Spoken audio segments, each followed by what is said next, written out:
Railway Koduru శాసనమండలి స్థానానికి NDA కూటమి ఉమ్మడి జనసేన పార్టీ అభ్యర్థి అరవ శ్రీధర్ నామినేషన్ దాఖలు భారీ సంఖ్యలో హాజరైన నాయకులు కార్యకర్తలు అభిమానులు ఆనందోత్సవాలతో నామినేషన్ దాఖలు చేసిన అరవ శ్రీధర్ వివరాలు పరిశీలిస్తే అన్నమయ్య జిల్లా రైల్వే కోడూరు శాసనమండలి స్థానానికి ఎన్డీఏ కూటమి ఉమ్మడి జనసేన పార్టీ అభ్యర్థి నామినేషన్ దాఖలు చేశారు. అలాగే కాంగ్రెస్ అభ్యర్థినిగా గోసాలదేవి నామినేషన్ దాఖలు చేశారు. నిన్న వైఎస్ఆర్ కాంగ్రెస్ పార్టీ తరపున కొరముట్ల శ్రీనివాసులు నామినేషన్ దాఖలు చేసిన విషయం మనందరికీ తెలిసిందే. నేడు మధ్యాహ్నం 1:40 జనసేన అభ్యర్థి శ్రీధర్ నామినేషన్ దాఖలు చేశారు. ఈ నామినేషన్కు కోలాహలంగా నాయకులు కార్యకర్తలు అభిమానులు వేలాదిగా తరలివచ్చారు. ఎన్డీఏ కూటమి అభ్యర్థి అరవ శ్రీధర్ మీడియాతో మాట్లాడుతూ ఏ గ్రామానికి వెళ్లినా ప్రజలు తమకు బ్రహ్మరథం పడుతున్నారని గెలుపు ఖాయమని వివరణ ఇచ్చారు. అలాగే రైల్వే కోడూరు నియోజకవర్గ టీడీపీ నియోజకవర్గ ఇన్ఛార్జ్ రూపానందరెడ్డిని కూటమి రూలింగ్లోకి వస్తే రైల్వే కోడూరు రైతులను ఏ విధంగా ఆదుకుంటారని మీడియా అడిగిన ప్రశ్నకు బదిలిస్తూ గత 25 సంవత్సరాలుగా అనేక పార్టీలో లివింగ్లో ఉంటూ రైతులకు సంబంధించిన ఫ్యాక్టరీలు కానీ కోల్డ్ స్టోరేజ్లు కానీ నిల్వ ఉంచుకునే గోదాములు కానీ ఏర్పాట్లు చేయలేదని, ఎన్డీఏ కూటమి ఖచ్చితంగా రోలింగ్ చేస్తే వస్తుందని, వచ్చిన తదుపరి ఇవన్నీ కూడా రైతుల కోసం అభివృద్ధి చేస్తామని హామీని ఇచ్చారు. తమ అభ్యర్థి తప్పక గెలుస్తాడని వివరణ ఇవ్వడం కూడా జరిగింది.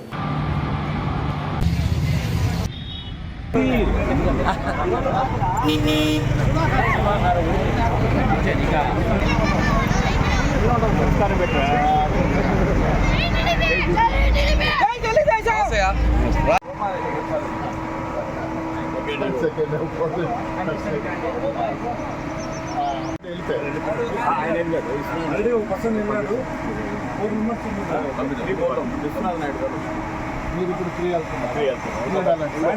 ఆయన ఎవరు ఉంటారు.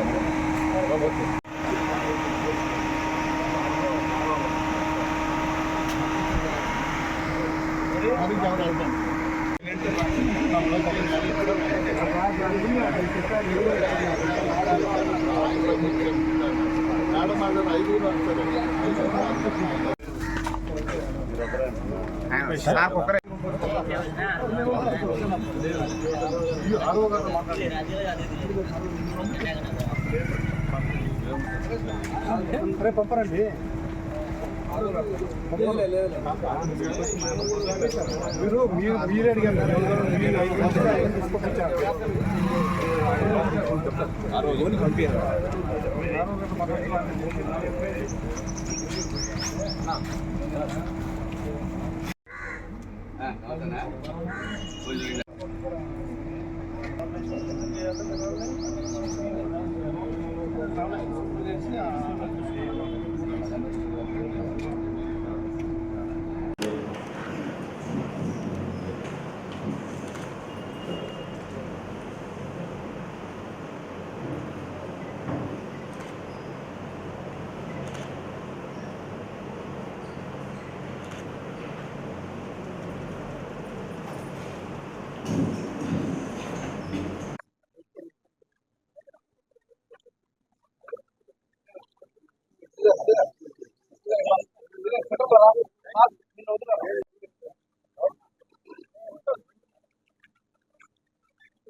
అందరికి నమస్కారం. రాబోయే ఎన్నికల్లో ఈరోజు నామినేషన్ వేయడం జరిగింది. ఎంతో నాకు అందరూ సపోర్ట్ చేసి అందరు ఆశీర్వాదం నాకు ఇచ్చారు. అందుకని చాలా ఆనందంగా ఉంది. ఎలక్షన్ ప్రచారం ఎలా కొనసాగుతుంది? మీకు గెలుపుకోవడం ఎలక్షన్ ప్రచారం చాలా బాగా జరుగుతుంది. ఎక్కడికి ఏ ఊరికి వెళ్ళినా ప్రతి ఒక్కరూ బ్రహ్మరథం పట్టి మనకు సపోర్ట్ చేయడం జరుగుతుంది. అదేవిధంగా ఈ రాబోయే ఎలక్షన్లో తప్పకుండా విజయం జనసేన అనేది నేను చెప్తున్నాను. మీరు ప్రతి గ్రామానికి ఎలక్షన్ పరంగా ప్రచారానికి వెళ్తున్నారు కదా, మీ ప్రజాదరణ ఎలా ఉంది? ఏ గ్రామానికి వెళ్ళినా ప్రజాస్పందన అద్భుతంగా ఉంది. మంచి అభిమానం చూపిస్తూ ఉన్నారు. ప్రజలు ఎంతో ఉత్సాహంతో పార్టిసిపేట్ చేస్తూ ఉన్నారు. కాబట్టి తప్పకుండా జనసేన పార్టీ అభ్యర్థి మంచి మెజార్టీతో గెలవడం జరుగుతుంది. మీరు ప్రచారానికి పోయినప్పుడు ప్రజలు ఏమైనా వారి సమస్యలు ఏమైనా దృష్టికి తేవడం జరుగుతుంది? 100% సమస్యలు ఉన్నాయి. 20 సంవత్సరాల నుంచి ఒకే పార్టీ ఉంది, అభివృద్ధి లేదు రైల్వే కోర్టు నియోజకవర్గంలో. వాళ్ళ సమస్యలు చాలా సమస్యలు చెప్తూ ఉంటారు. కంపల్సరీ ఎన్డీఏ కూటమి గవర్నమెంట్ వస్తుంది, నారా చంద్రబాబు నాయుడు గారు సీఎం అవుతారు, పవన్ కళ్యాణ్ సహాయంతో అన్ని సమస్యలను మేము తీర్చడానికి ముందుంటాం.